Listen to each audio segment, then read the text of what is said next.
जय श्री कृष्ण सभी को। और सभी को खुद के जीवन का और अपना महत्व पता चले। आज की वीडियो में हम बोलते हैं सिद्धि और ये निधि, ये सब क्या है। जैसे हनुमान चालीसा में भी आपने सुना होगा, अष्ट सिद्धि नवनीत के दाता, निधि के दाता। तो ये सिद्धि और ये निधि कैसे प्राप्त होती हैं, ये क्या है, आज हम इस वीडियो में इसके बारे में डिस्कस करेंगे। वीडियो को आप पूरा अच्छे से देखना ताकि आपको हर बात समझ आए अच्छे से।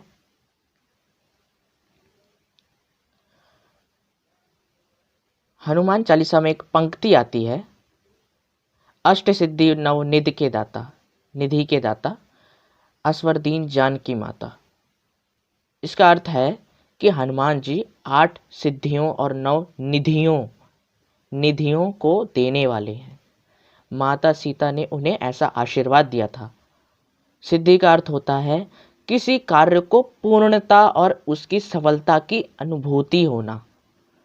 किसी कार्य की पूर्णता और उसकी सफलता की अनुभूति होना, यह अनुभव जीवन की पूर्णता को प्राप्त करने का माध्यम है।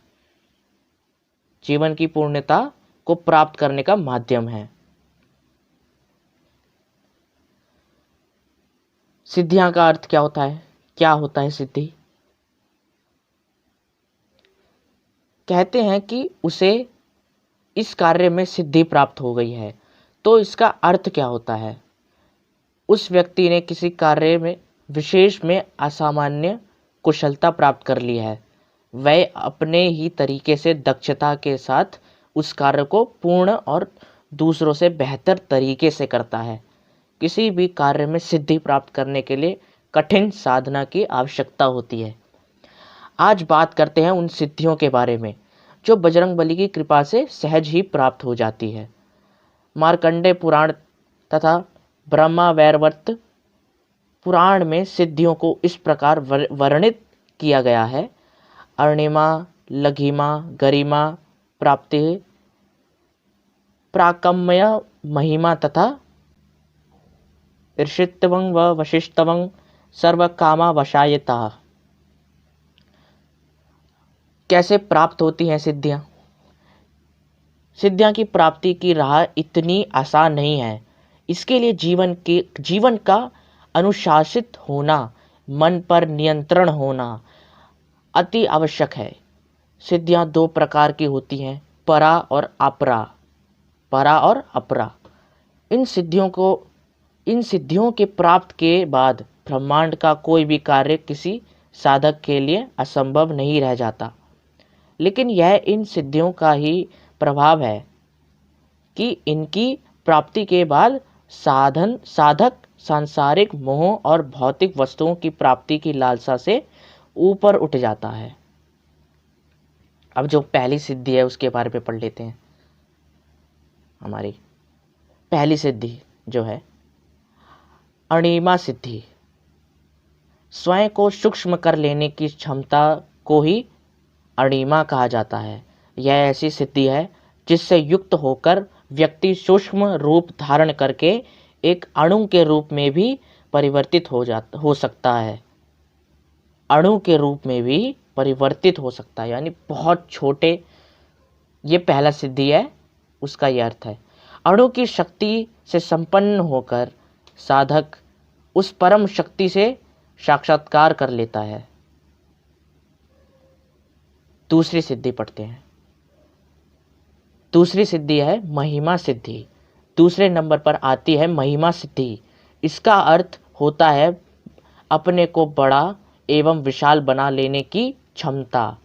इस सिद्धि की प्राप्ति के बाद साधक इतनी क्षमतावान हो जाता है कि वह प्रकृति का भी विस्तार कर सकता है। तीसरी सिद्धि है हमारी गरिमा सिद्धि। इस सिद्धि का अर्थ भार या अडिग होने से है। इस सिद्धि की प्राप्ति के बाद व्यक्ति स्वयं के भार को इतना बढ़ा सकता है कि कोई भी उसे हिला नहीं पाता। ठीक वैसे जैसे हनुमान जी की पूंछ को भीम जैसा बलशाली योद्धा हिला तक नहीं पाया था। चौथी सिद्धि है हमारी लघिमा सिद्धि। स्वयं को मुक्त कर हल्का बना लेने की क्षमता लघिमाश कहलाती है। इस सिद्धि की प्राप्ति के बाद साधक स्वयं को भारहीन अनुभव करता है। इस सिद्धि की प्राप्ति का प्रभाव यह होता है कि साधक संपूर्ण ब्रह्मांड में विद्यमान किसी भी वस्तु को अपने पास बुला सकता है, उसके पास जा सकता है और यदि इच्छा हो तो उसमें परिवर्तन की क्षमता भी रखता है। पांचवी सिद्धि, प्राप्ति सिद्धि। पांचवी सिद्धि है हमारी प्राप्ति सिद्धि। जैसा कि इस सिद्धि के नाम से ही स्पष्ट है कि इसकी प्राप्ति हो जाने के बाद व्यक्ति जो चाहे अपनी इच्छानुसार प्राप्त कर सकता है, असंभव को संभव बना लेने की क्षमता प्रदान करती है प्राप्ति सिद्धि। छठी सिद्धि है हमारी प्राकाम्य सिद्धि। प्राकाम्य का अर्थ होता है किसी भी रूप को धारण कर लेने की क्षमता, किसी भी रूप को धारण कर लेने की क्षमता। इस सिद्धि की प्राप्ति के बाद साधक अपनी इच्छानुसार जब चाहे किसी भी रूप को धारण कर सकता है, किसी भी रूप को धारण कर सकता है। वह आसमान में उड़ सकता है और पानी पर चल सकता है। छठी सिद्धि प्राकाम्य सिद्धि। अब जो हमारी सातवीं सिद्धि है ईर्षिता सिद्धि। ईर्षिता का अर्थ होता है महारथ, अर्थात किसी भी कार्य पर नियंत्रण स्थापित हो जाए, इस क्षमता के साथ उसे करना। इस सिद्धि की प्राप्ति के बाद व्यक्ति आसानी से किसी भी वस्तु और साम्राज्य पर अधिकार प्राप्त कर सकता है। अब जो हमारी आठवीं सिद्धि है वशीता सिद्धि। वशीता सिद्धि, जब जीवन और मृत्यु साधक के वश में हो जाए, जब जीवन और मृत्यु साधक के वश में हो जाए, अर्थात वह अपनी इच्छानुसार देह के त्याग का अधिकार प्राप्त कर ले, तो इस सिद्धि को वशीता सिद्धि कहते हैं। इस सिद्धि की प्राप्ति के बाद साधक किसी भी व्यक्ति अथवा वस्तु को आसानी से अपने वश में कर सकता है। तो ये 8 सिद्धियां होती हैं। अब पढ़ लेते जो निधि हैं, नवनिधि। पहली निधि है हमारी पद्मनिधि। पद्मनिधि से युक्त व्यक्ति सात्विक होता है। कहा जाता है कि सात्विक तरीके से कमाई गई धन संपदा कई पीढ़ियों तक कम नहीं होती। पद्मनिधि से युक्त व्यक्ति सोने चांदी और दिव्य रत्नों से संपन्न होते हैं और उदारता से दान भी करते हैं। यह है पहली निधि पद्मनिधि। दूसरी निधि महापद्मनिधि। ऐसा कहा जाता है कि महानिधि से युक्त व्यक्ति अपने संग्रहित धन संपत्ति का दान धार्मिक कार्यों में करता है। इस निधि के प्रभाव से व्यक्ति उदार और दानी स्वभाव वाला होता है। उदार और दानी स्वभाव वाला होता है। तीसरी निधि नील निधि। ऐसी मान्यता है कि नील निधि से युक्त व्यक्ति सात्विक होता है, उसकी संपत्ति 3 पीढ़ी तक कम नहीं होती। नील निधि। चौथी निधि हमारी मुकुंद निधि। मुकुंद निधि क्या है? मान्यता अनुसार मुकुंद निधि से युक्त मनुष्य रजोगुण राजसी ठाट बाट से संपन्न होता है। इसके उपरांत वह राज्य संग्रह में लगा रहता है। यह है हमारी चौथी निधि। पांचवी निधि नंद निधि।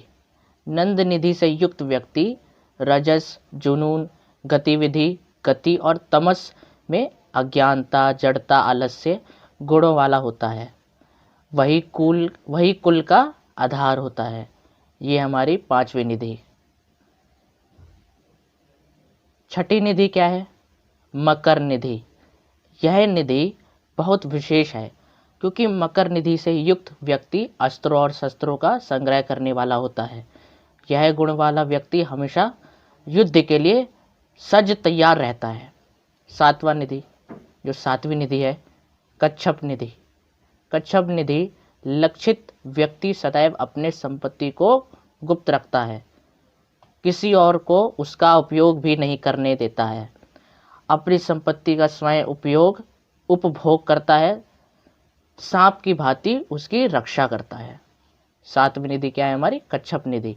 आठवीं निधि शंख निधि। शंख निधि में क्या है?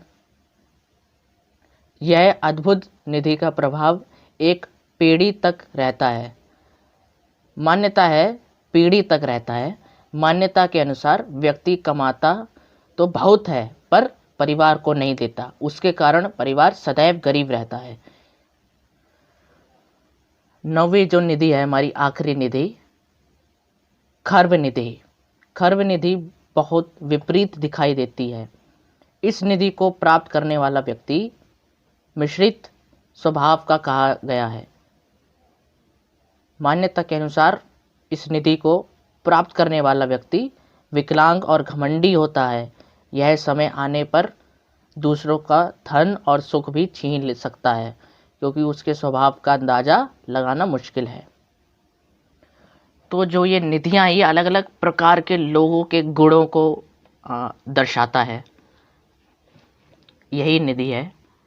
तो हमारी 8 सिद्धि और 9 निधि आशा करता हूँ आपने समझी होगी। श्री राम भक्त हनुमान को 8 सिद्धियाँ और 9 निधियों माँ सीता के वरदान से प्राप्त हुई थी। तो आशा करता हूँ वीडियो आपको अच्छी लगी हो। आप इस वीडियो को शेयर भी कर सकते हैं। मिलते हैं अगली वीडियो में। जय श्री कृष्ण।